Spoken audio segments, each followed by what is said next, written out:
Elle n'aurait jamais dû retourner dans ses toilettes. Voici l'histoire de Cynthia. Elles étaient 3 amies à vivre ensemble. Cynthia, Laura et Rachel. Cynthia et Laura étaient prostituées. Rachel, elle, refusait cette vie. Elle vivait modestement avec son petit ami, un homme simple, sans argent, mais travailleur. Cynthia attirait tous les regards. Elle était grande de taille, avec une silhouette Coca-Cola parfaitement dessinée.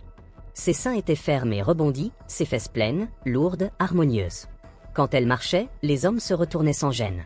Sa beauté était naturelle, presque dangereuse. Laura, plus âgée dans le milieu, était dure et moqueuse. C'était elle qui connaissait les bars, les boîtes de nuit, les habitudes.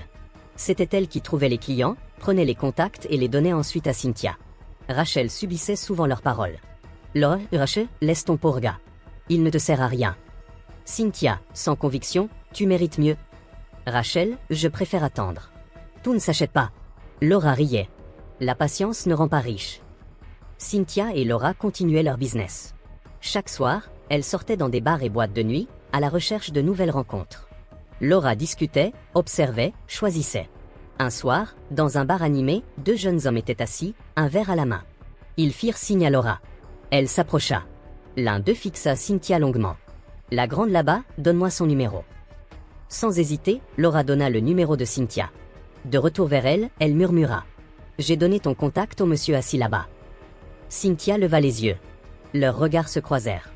Un regard complice passa entre les 2 amies. Elles quittèrent le bar. Les 2 hommes les suivirent du regard, fascinés par les formes généreuses de Cynthia, par sa démarche lente, par sa présence. Le lendemain soir, Enoch appela. L'aventure commença.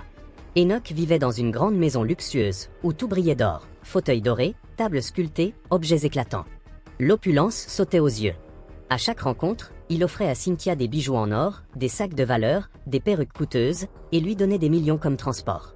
À la maison, Laura était surexcitée. Voilà un homme.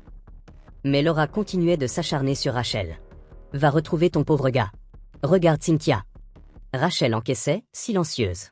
Un matin, Cynthia se réveilla et constata qu'elle avait uriné au lit. Quand tout à coup soudain, suite partie 2.